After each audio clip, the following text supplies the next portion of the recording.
어떤 성탄절을 맞이해야 될 것인가 라고 하는 겁니다.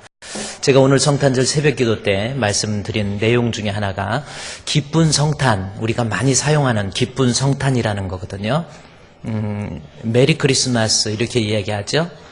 그런데 우리가 기쁜 성탄이라고 할 때 우리가 머릿속에서 사용하는 그 의미하고 성경에서 말하는 그 기쁜 성탄의 의미는 많이 다르다라는 겁니다.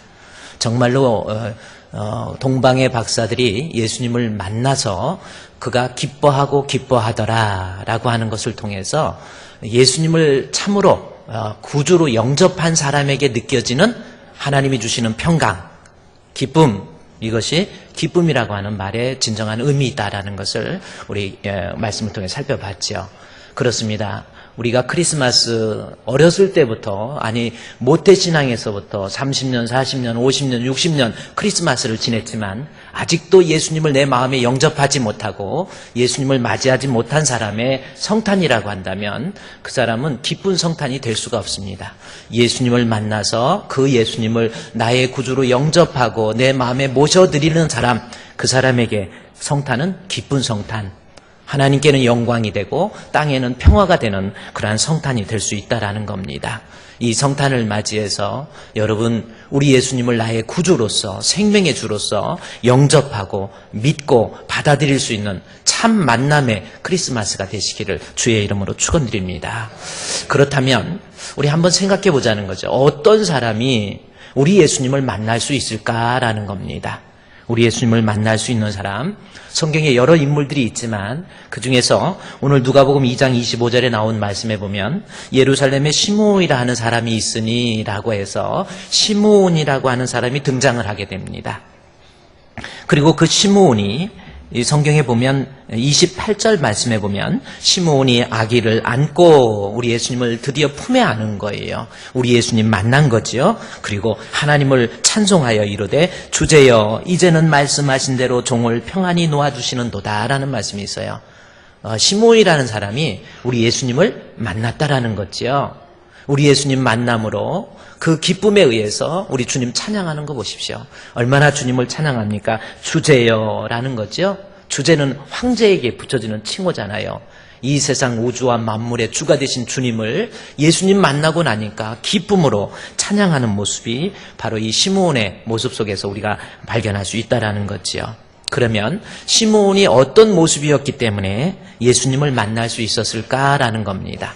자, 시므온이 어떤 모습이어서 예수님 만났을까라는 거죠. 오늘 저와 여러분도 아직도 예수님을 그리스도로 영접하지 못하고 믿음도 없이 교회 다니는 사람들, 습관적으로 믿음이 없이도 얼마든지 교회 다닐 수 있고요. 믿음이 없이도 주의 일도 할 수 있습니다. 반드시 예수님을 만나야, 그 사람이 예수를 주로 영접해야 그 사람을 통한 하나님 앞에 드려지는 예배나 봉사나 섬김이 하나님을 기쁘시게 할 수 있어요. 히브리서 11장 6절에 나온 것처럼 믿음이 없이는 하나님을 기쁘시게 못합니다. 예수 만남이 없이 교회에서 직분을 맡게 되고 안수집사가 되고 장로가 되고 권사가 되고 목사가 되고 예수 만남이 없이, 예수님에 대한 믿음이 없이 이런 사람들 반드시 이번 2016년도 성탄절을 맞이해서 예수님 만날 수 있는 그러한 은혜를 좀 누리자는 거지요. 그러면 시므온의 어떤 모습을 통해서 우리가 예수님 만났는지 우리 시므온을 좀 살펴보도록 하겠습니다. 누가복음 2장 25절 말씀에 보면 하나씩 보면은 25절에 예루살렘에 시므온이라는 사람이 있으니 해서 시므온이 예수님을 만났는데 시므온의 모습을 보십시오. 이 사람은 의롭고 경건하여 이스라엘의 위로를 기다리는 자라 성령이 그 위에 계시더라. 한 절 속에 시므온의 모습이 나와 있는 거예요. 이러한 모습으로 인해서 시므온이 예수님을 만날 수밖에 없었다라는 거지요. 우리도 이러한 모습을 좀 찾아가야 됩니다. 25절 말씀에 예루살렘에 시므온이라는 사람이 있으니 이 사람은 첫째 의롭다라는 말씀을 합니다. 여기서 의롭다라는 것이 무슨 뜻일까요? 한번 생각해 보십시오. 우리가 예수님을 만나는 사람이 되려면 시므온처럼 먼저 의로운 모습, 그 다음에 경건한 모습, 그 다음에 이스라엘의 위로를 기다리는 그러한 모습의 삶을 살게 될 때 이 사람이 예수님을 만나게 되었더라, 그런 그 말씀이죠. 자, 그러면 의롭다라고 하는 것은 무슨 뜻일까라는 겁니다. 헬라어 원문에 보면 여기서 의롭다라는 것이 디카이오스라는 단어를 씁니다. 이 디카이오스라고 하는 단어, 의라는 단어 맞습니다. 그런데 시므온이 디카이오스, 의롭다라는 단어가 바로 이 단어예요. 그런데 여기서 의라고 하는 것은 어떤 정의감 혹은 도덕적이고 윤리적인 의, 또 선함 이런 것들을 말하는 것이 아니라는 겁니다. 디카이오스라고 하는 단어는 그 뜻이 무슨 뜻이냐면, 물론 디카이오스에서 오스라는 단어를 통해서 의로운 자, 사람을 나타내는 오스를 쓴 거예요. 그런데 이 디카이오스는 도덕적으로, 윤리적으로 선하다, 착하다 이러한 뜻이 아니라는 겁니다. 혹은 정의롭다 이러한 뜻이 아니라는 거예요. 이 뜻은 이 디카이오스는 종교적인 단어예요. 하나님과의 관계에 있어서 사용되는 종교적인 의의를 얘기하는 겁니다. 그런데 이 디카이오스는 종교적인 의의, 도덕적이고 윤리적인 의의가 아닌 종교적인 의의다 그렇게 설명을 했는데, 그 종교적인 의의에 대해서 이 성경 앞장에 보면 누가복음 1장에 한번 가보십시오. 자, 의의가 그만큼 필요한 겁니다. 누가복음 1장에 있는 말씀에 보면 1장 6절 말씀에 샤가랴와 엘리사벳에 대해서 이야기하면서 누가복음 1장 6절 말씀에 이 두 사람이 하나님 앞에 의인이니 주의 모든 계명과 규례대로 흠이 없이 행하더라. 여기 의의가 나오죠. 이 두 사람이 하나님 앞에 의인 할 때 이 디카이오스라는 단어입니다. 디카이오스가 어떻게 사용되나 한번 보십시오. 하나님 앞에서, 그러니까 의인은 도덕적이고 윤리적인 의의가 아니라는 거죠. 하나님 앞에서 의인이라는 것을 말할 때 디카이오스라는 단어를 쓰는 거예요. 영어 성경에 봐도 in the sight of God, 하나님 앞에서 의의를 얘기하는, 그래서 제가 아까 종교적인 의의다라는 것을 얘기했죠. 그 다음에 보십시오. 하나님 앞에 의인이니 하면서 그 의의 모습이 주의 모든 계명과 규례대로 흠이 없이 행했다라는 말씀. 그러니까 이 디카이오스라고 하는 의라고 하는 것은 세속적이고 윤리적인 그러한 의가 아닌 하나님과의 관계에서 의라고 하는 건데, 그 의는 하나님 말씀, 규례라고 그랬죠. 하나님 계명, 하나님 말씀에 창념하고 그리고 착심하고 그리고 착근해서 그 말씀대로 살아가는 그러한 모습, 그것이 바로 디카이오스라고 하는 단어의 진정한 의미라고 하는 겁니다. 그러면 다시 이제 한번 누가복음 2장의 시므온에 대해서 2장 25절 말씀에 여러분 보세요. 우리도 이러한 모습을 갖자는 겁니다. 예루살렘에 시므온이라는 사람이 있으니 이 사람은 의롭다. 어떤 의미예요? 하나님 앞에서 하나님 말씀 붙잡고 믿음 중요하게 여기고 하나님 말씀에 착근하면서 하나님 말씀을 준행하고 순종하면서 어떻게든지 주님 뜻대로 살아가는 그러한 모습, 이게 바로 의인이라고 하는 모습입니다. 여러분 어떻습니까? 여러분 하나님 말씀에 착심하고 있습니까? 하나님 말씀에 착근하고 있습니까? 가까이 하고 있습니까? 믿음을 귀하게 여기고 신앙을 귀하게 여기고 말씀을 귀하게 여기고 있습니까? 힘들어도 어려워도 어떻게든지 주님 뜻대로 말씀대로 살아가는 그러한 사람, 내 뜻, 내 생각, 내 혈기 좀 죽이고, 예수 믿는다고 그러면서도 자기 혈기 못 죽여가지고 많은 사람에게, 성도들에게 실족하게 만들고 막 해가지고 말도 안 되는 거 얘기하고 자기 혈기 못 죽여가지고, 그게 의입니까? 예수가 내 안에 있고 성령님이 내 안에 있으면요, 그저 내가 하고 싶다고 다 하는 거 아니에요. 내 뜻대로 내 마음대로 사는 게 아닌 겁니다. 그건 방탕이에요.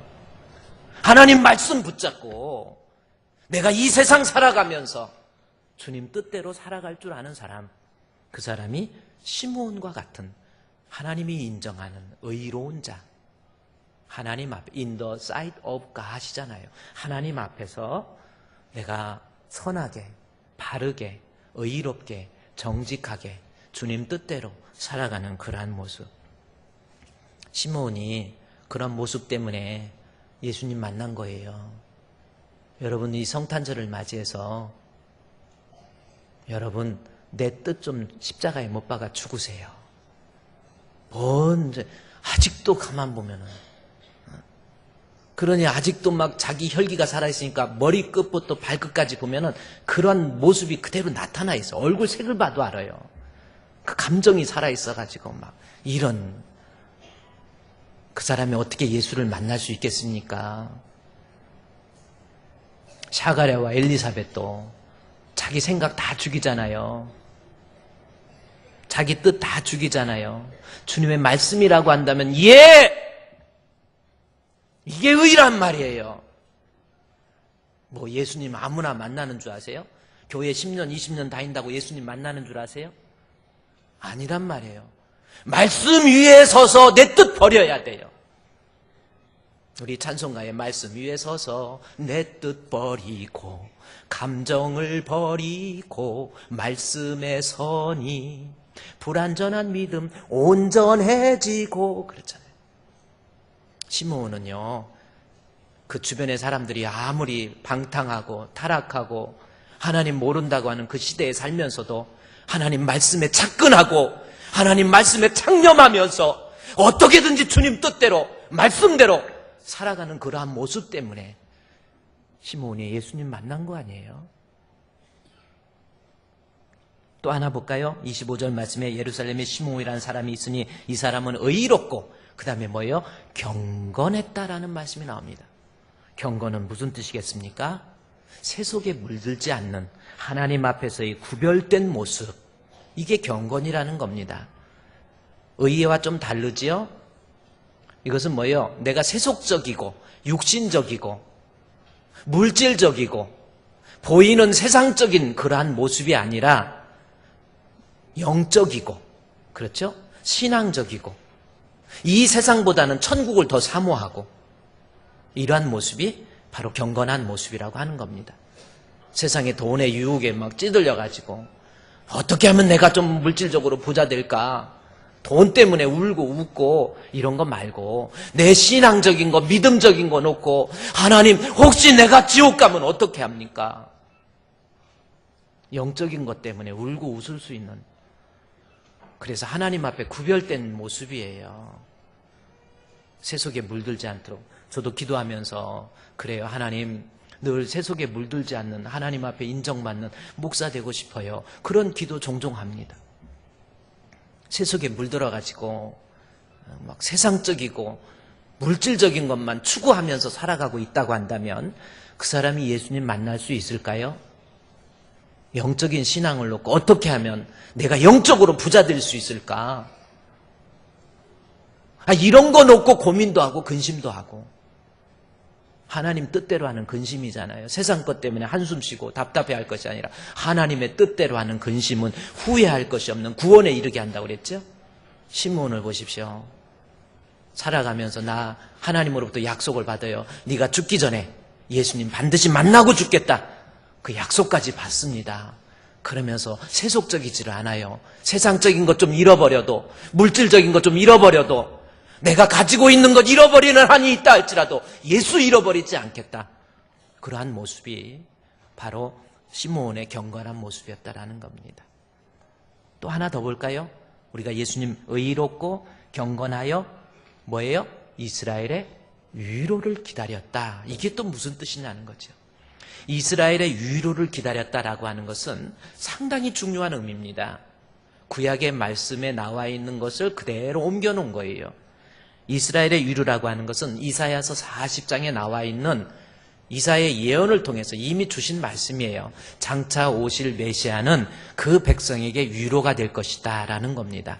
그래서 40장 1절에 너희 하나님이 이르시되 너희는 위로하라, 내 백성을 위로하라, 그 말씀이 나오죠. 이것은 장차 임할 메시아에게 주시는 하나님의 말씀이에요. 메시아의 예표라고 하는 겁니다. 이 땅에 오실 예수님이 어떤 분인가, 그의 백성에게 위로가 되시는 하나님이시라는 것을 우리에게 이야기하고 있다라는 거지요.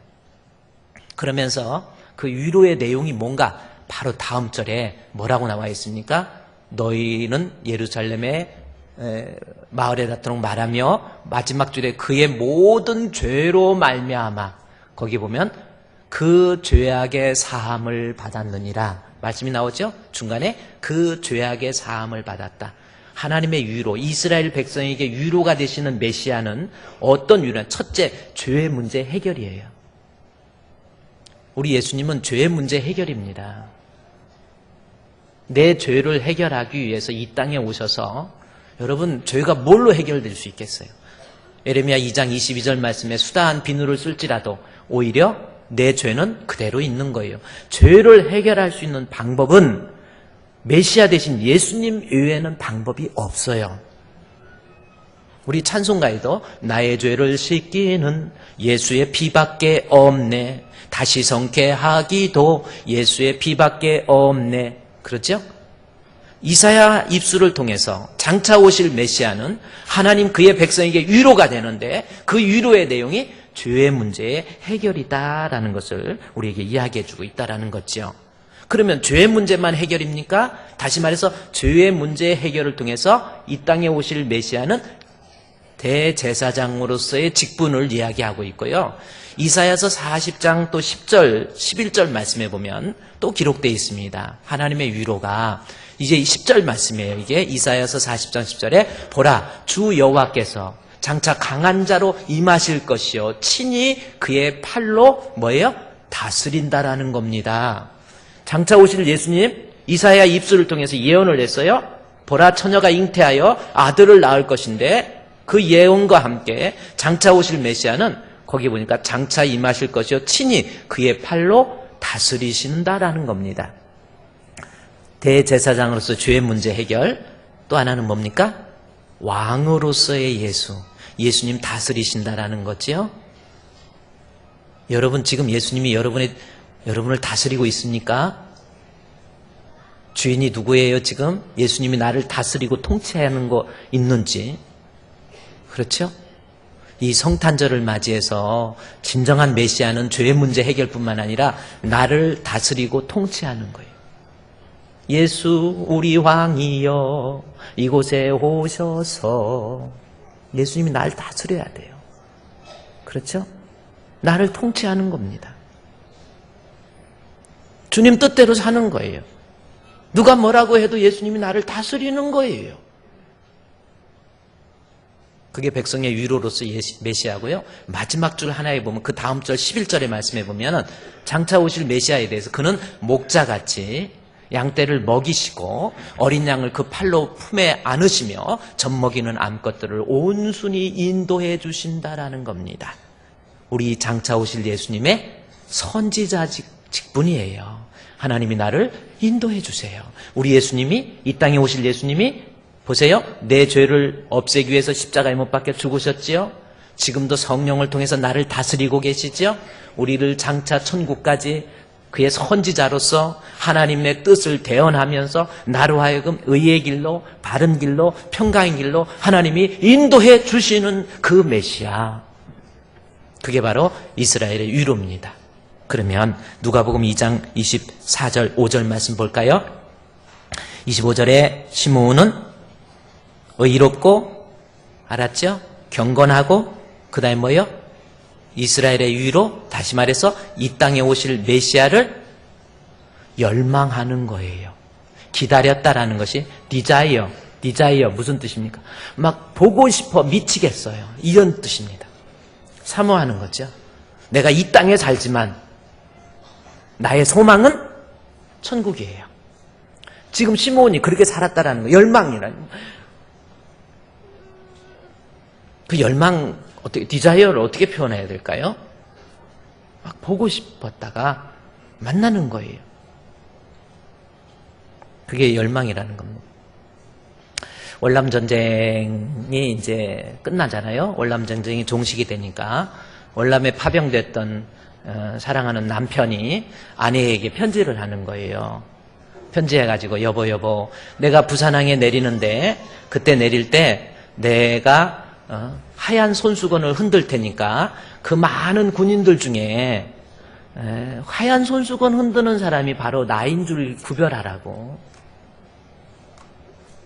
그래서 편지를 썼고 그랬더니 그 아내도 여보 나도 그러면 하얀 손수건을 흔들 테니까 당신이 배에서 그 많은 사람들이 나올 텐데 하얀 손수건 흔드는 사람이 바로 당신의 아내인 줄로 구별하세요. 그랬대요. 월남전쟁이 끝나고 부산항에 배가 정박이 돼가지고 내리니까 군인들이 군복을 입고 이 배낭을 메고 와서 내려서 보니까 웬만한 군인들은 다 하얀 손수건 흔들고 가요. 그래서 자기 아내가 어디 있을까 봤더니 아내들도 다 손수건을 하얗게 흔들더라는 겁니다. 그렇게 많이 손수건을 흔들고 그랬는데도 사랑이라는 게 뭔지 그 많은 수천 명의 사람들 중에서도 자기 부인 손수건이 보이더라라는 겁니다. 디자이어, 열망이라는 게 그 뜻이라는 거예요. 시므온은요, 이 땅에 살면서 우리 주님 만나는 걸 소망하면서 나 죽기 전까지 주님, 나 주님 안 만나면 안 죽을래요. 이렇게 약속하니까 성령이 약속해 주잖아요. 주님, 이 땅에 살면서 늘 천국의 소망을 두면서 여러분의 소망이 꿈이 뭡니까? 천국 맞습니까? 잠시 세상에 내가 살면서 항상 찬송 부르다가 날이 저물어 오라 하시면 영광 중에 나아가리. 열린 천국문 내가 들어가 세상 짐을 내려놓고 빛난 면류관 받아 쓰고서 주와 함께 다스리리. 할렐루야! 이 땅에 살면서 시므온처럼 의롭고 경건하고 이 땅에 살면서 늘 천국의 소망을 두고 세상 것 좀 잃어버려도 그렇게 살았더니 우리 하나님께서 아기 예수를 그의 품에 안고 얼마나 기쁜지 그의 품을 안고 그 안에서 보십시오. 28절에 시므온이 아기를 안고 하나님을 찬송하여 이르되 주제여 이제는 말씀하신 대로 종을 평안히 놓아주소. 여러분, 주제라는 단어 데스포스라고 하는 단어예요. 엄청난 단어입니다. 아무한테나 사용되는 단어가 아니라는 거죠. 너무 기쁘고 너무 하나님 앞에 그 뛸듯한 기쁨, 예수님 만남에서 오는 기쁨이라고 그랬죠. 제가 아까 즐거운 성탄, 기쁜 성탄이라고 그랬죠. 그냥 우리가 그냥 좋아하는 거 그거 말고 시므온처럼 세상에서 다 잃어버려도, 돈을 좀 잃어버려도, 세상 것 좀 포기해도 내 마음속에 생명의 주가 되신 예수 그리스도를 내 마음에 영접하면 그 사람의 마음에 큰 기쁨이 있는 거고 그 성탄이 기쁜 성탄이 되는 거예요. 이번 우리 성탄절 여러분 그래요. 정말 예수님 만나서 시므온처럼 주제여, 만왕의 왕이 되신 주제여 막 찬송을 부르고 내 마음에 이 기쁜 마음 다 못 이겨서 온 세상에 늘 전하노라. 하나님 말씀 통해 주의 말씀 받은 그날 참 기쁘고 즐겁도다. 이 기쁜 마음 못 이겨서 온 세상에 늘 전하세. 할렐루야! 예수를 만나야 돼요. 의롭고 경건하고 이 땅에 살면서 천국을 소망하면서 그런 사람이 우리 예수님을 만나고 그 사람의 성탄이 하나님 앞에 기쁜 성탄이 될 수 있다라는 겁니다. 여러분, 기왕 여기까지 왔으니까 자, 예수님을 만난 시므온에 대해서 이야기했잖아요. 그러면 실제적으로 역사 속에서, 성경의 역사 속에서 예수님을 만난 사람이 과연 시므온처럼 의롭고 그리고 경건하고 그리고 하나님 우리 예수님 오심을 기다리는 사람이었는지 한번 좀 살펴보자는 겁니다. 역사적인 배경을 가지고 좀 살펴보면 누가복음 2장 8절 말씀에 여러분 한번 보십시오. 제가 이거 작년에 여러분 이 부분을 조금 말씀드렸는데 누가복음 2장 8절에 거기 나오죠. 그 지역의 목자들이 밤에 밖에서 자기 양떼를 지키다가 천사가 주의 영광이 그들을 비추며 크게 두려워하지요. 10절에 천사가 이르되 무서워하지 말라. 보라, 내가 온 백성에게 미칠 큰 기쁨의 좋은 소식을 너에게 전하노라. 오늘 다윗의 동네에 너희를 위하여 구주가 나섰으니 곧 그리스도 주시니라 라는 겁니다.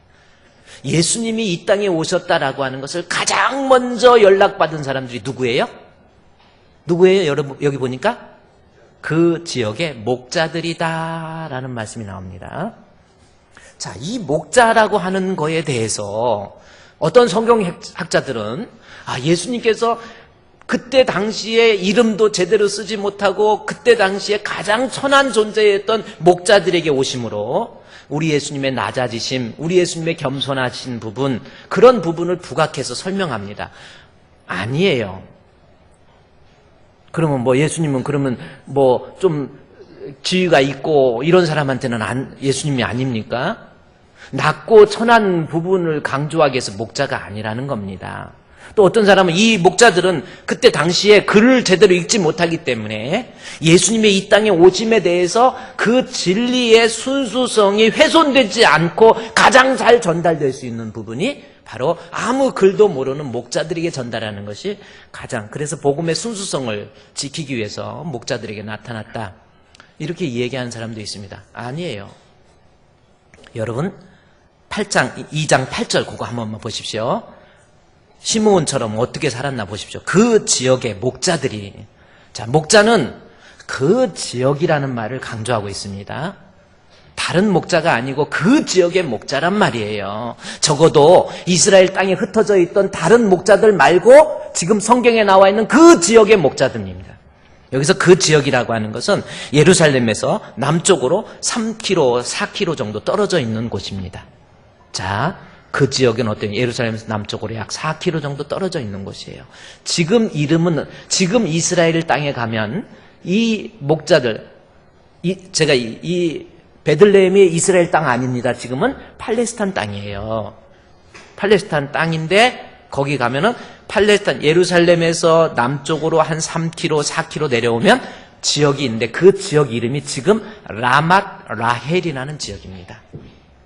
라맛 라헬, 라헬의 무덤이라는 곳이에요. 지금은 라맛 라헬이라는 그러한 의미로 사용되고 있습니다.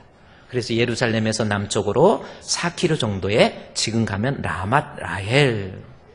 근데 라맛 라헬에 가보면 지금 제가 이제 지도를 그 지역에 있는 목자라니까 지금 이 사람 목자가 어떤 사람인가를 알기 위해서는 그 지역에 어떤 특징을 가졌는가를 알아야 되는데 지도에 보면 라맛 라헬이라고 하는 지역이 예루살렘에서 4km 정도 떨어져 있는 곳에 있어요.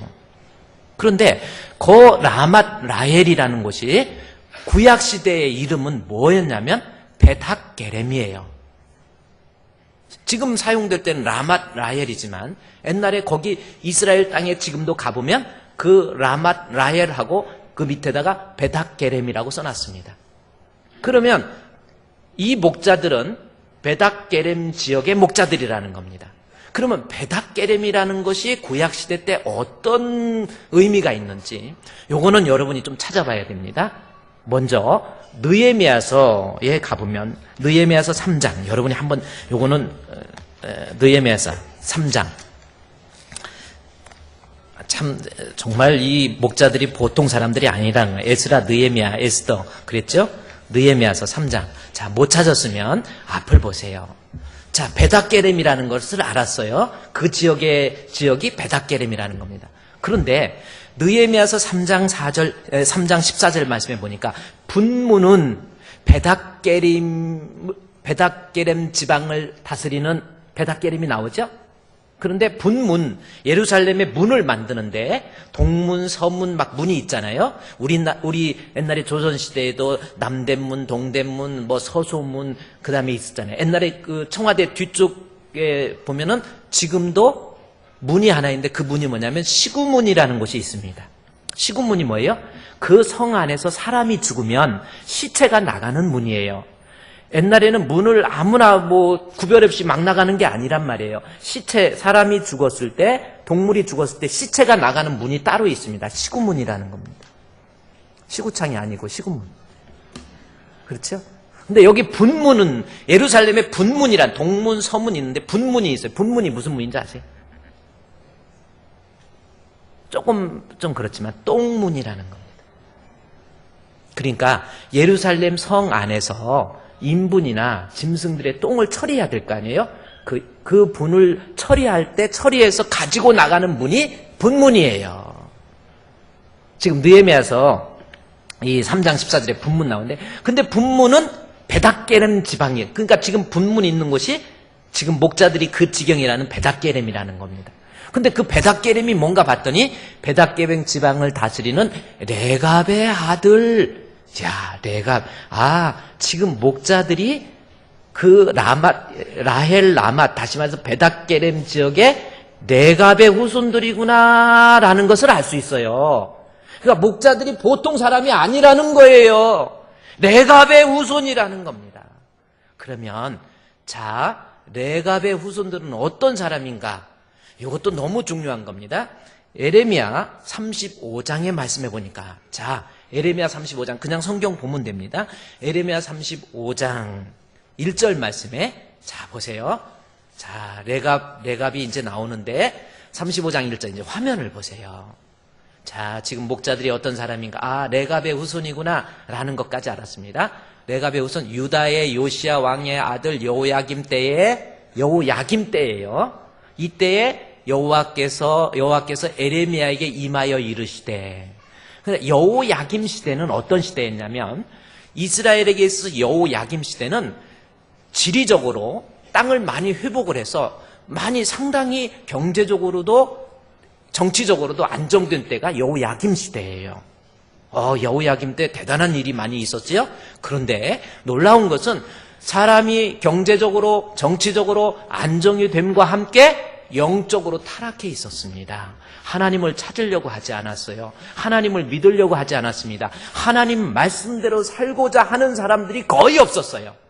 그래서 하나님께서 여호야김 시대에 에레미야를 불러요. 에레미야야 해가지고, 네가 지금 이 혼탁한 세상 속에서, 세상에서는 이렇게 경제적으로 정치적으로 안정되어 있는지는 모르지만 하나님을 알고자 하지 않는 이 시대에 에레미야 너 이제 와봐라 해가지고 너는 가서 레갑의 후손들을 찾으라는 겁니다. 그것이 2절이에요.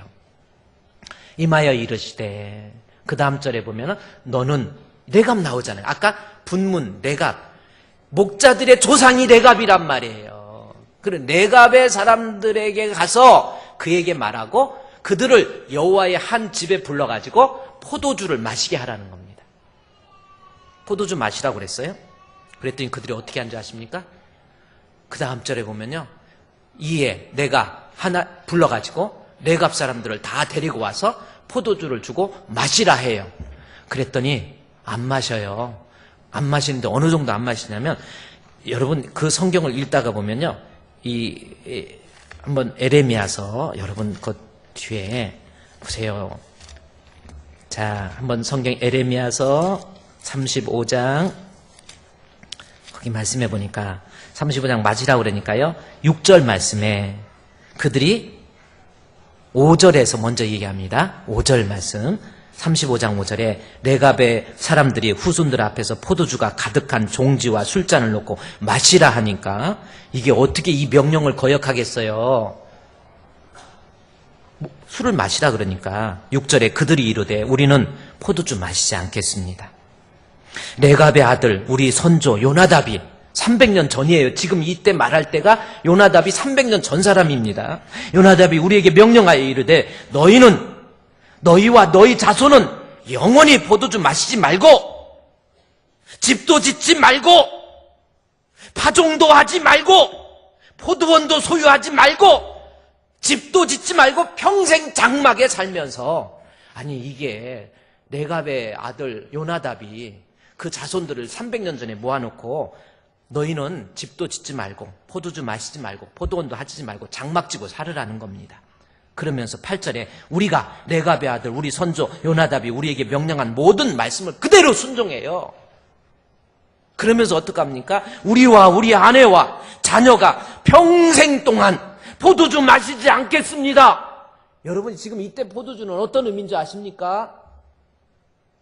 그야말로 타락과 방종을 얘기하는 거예요. 나시린들이 포도주를 마시지 않겠다라는 것을 비껴서 이야기하는 거예요. 주님 뜻대로 하나님 말씀대로 살아보겠습니다라는 다짐, 이런 다짐이 전혀 없던 시대에 너희들 포도주 마시지 마. 300년 전에 조상이 이 얘기했다고. 우리는 이제는 1년, 2년, 10년, 20년, 100년, 200년, 300년이 흘렀는데도 포도주 마시지 말라고 하니까 안 마신 거예요. 그리고 9절 말씀에 살 집도 짓지 말라 해서 포도원이나 밭이나 종자도 가지지 말라 해서 10절에 장막에서 살아요. 집도 안 짓고 포도 농사도 안 되고 그래서 목자가 된 거란 말이에요. 포도원 농사도 짓지 않고 집도 짓지 않고 그래서 목자들이 된 겁니다. 그래서 양을 진 거예요. 그러니까 하나님께서 그렇게 300년 동안 다른 건 몰라도 시므온처럼 경건하게 하나님 말씀에 창념해서 세상 것 포기하고 내게 수억의 재산을 준다 할지라도 하나님 약속의 말씀을 기다리다가 35장 마지막 절 19절 말씀에 보면 그러므로 만군의 여호와 이스라엘의 하나님이 이와 같이 말씀하시니라 레갑의 아들 요나답에게서 내 앞에 설자 제사장 얘기하잖아요. 장차 오실 메시아를 얘기하잖아요. 세상 것 끊어버리고 욕심도 버려버리고 세속적이지 않고 의롭고 경건하고 하나님 말씀대로 살았더니 하나님께서 레갑이란 후손 요나답 전에 300년 때 약속한 거 300년 동안 지켰잖아요. 다시 100년, 200년, 300년, 400년, 500년, 583년, 600년이 흘러가요. 그래도 사람들은 집도 짓고 다 잘 살고 잘 먹고 세상적으로 나아가고 인정받고 살지만 예수님 기다리기 위해서 하나님의 약속을 기다리기 위해서 모든 것 다 포기해버리잖아요. 이게 목자들이란 말이에요. 어디 목자들이 천한 사람입니까? 못 배운 사람들이에요? 가난한 사람이기 때문에 예수님이 찾아왔습니까? 그거 아닙니다. 시므온처럼 하나님 앞에 의롭고 누가 뭐라고 해도 하나님 말씀에 창념하면서 주님 뜻대로 주님 말씀대로 살아가는 거예요. 우리 그렇게 살아봅시다. 우리 주품교회 명품교회잖아요. 정말 하나님 앞에 정직하게 하나님의 심판 생각하면서 그래요. 세상 나 집 안 짓고 천막 짓고 살면서 하나님 약속 기다릴 수 있습니까? 그래서 돈 벌어서 잘 먹고 잘 사는 것만 꿈꾸지 마시고 우리 주님의 약속의 말씀 기다리면서 우리의 진정한 위로가 되신 예수님 기다리면서 목자처럼 비참하게 살다가 결국 예수님을 맞이하는 목자들의 모습 결국 시므온 보십시오. 의롭고 경건하여 하나님의 위로를 기다리다가 때마침 유대의 결례에 의해서 아기 예수 성전에서 예수님 품에 안고 너무 기쁜 거예요. 이제 주의 종을 놓아주옵소서. 주제여 주여 주님 기쁜 성탄이잖아요. 예수님 만나니까 막 찬양이 나오는 거예요. 여러분 성탄절 그러한 감격의 찬양이 나오고 있습니까? 예수님 만나게 되면 그러한 찬양이 나와요. 그렇죠? 예수님 이름 높이게 돼 있어요. 주제여 주 예수 이름 높이여 다 찬양하여라. 금면류관을 들여서 만유의 주 찬양. 세계적인 성악가 앞에서 내가 귀신 앞에서 머리 풀르는 것 같아서 내가 좀 미안하긴 하지만 정말 우리 이 땅에 살면서 생명의 주가 되신 예수님 기다리고 그래 좀 돈 좀 못 벌어도 신앙 포기하지 말고 믿음 포기하지 말고 내 생각 내 혈기 욕심 십자가에 못 박고 목자처럼 끝까지 약속의 메시아를 기다리게 되면 여러분 예수님 만납니다. 예수님 만날 수 있는 복된 성탄이 되시기를 주님의 이름으로 축원드립니다. 이 시간에 하나님 앞에 성탄절을 맞이해서 기도해요. 하나님, 나도 시므온처럼 목자들처럼 예수님 꿈꾸기를 원합니다. 세상에 물들어가지 않기를 원합니다. 의롭고 경건하고 진실하게 살기를 원합니다. 이 복된 성탄, 즐거움의 성탄이 되게 해주시옵소서. 우리 다 같이 하나님 앞에 동성으로 기도하겠습니다. 하나님 아버지, 목자들이 예수님을 맞이한 것처럼 주여 우리도 레갑의 후손들처럼 요나답처럼 하나님 말씀 붙잡고 주님의 약속의 말씀을 붙잡고 믿음대로 말씀대로 살기를 원합니다. 예수가 생명이 되심을 기다리면서 주님 뜻 붙잡고 하나님 말씀 안에서 우리가 창념하고 그 말씀에 접근하면서 주님 뜻대로 살아가는 가운데 하나님이 주신 놀라운 은혜와 복을 저희들이 소유할 수 있도록 인도해 주시옵소서. 아직도 예수님 만나지 못한 저희들의 모습이 아닙니까? 교회는 다니지만 믿음이 없는 저희들의 모습은 아닙니까? 신앙이 없는 저희들의 모습이 아닙니까? 주여, 이 성탄을 맞이해서 우리의 생명이 되신 예수 그리스도를 참으로 영접할 수 있는 은혜로운 기쁜 성탄이 되게 해 주시옵소서. 예수님의 이름으로 기도드리옵나이다. 아멘. 생명의 주가 되신 예수님 기다리면서 믿음 귀하게 여기고 말씀 귀하게 여기며 말씀 안에서 살고 세속에 물들지 않고 주님 뜻대로 살아가는 가운데 우리의 마음의 중심에서 예수님 영접하고 예수님 만나서 일생 동안 주님 찬양하며 주님 섬기고 주님을 경외하며 전하다가 돌아갈 수 있는 저희들 되게 해 주시옵소서. 예수님의 이름으로 기도드리옵나이다. 아멘.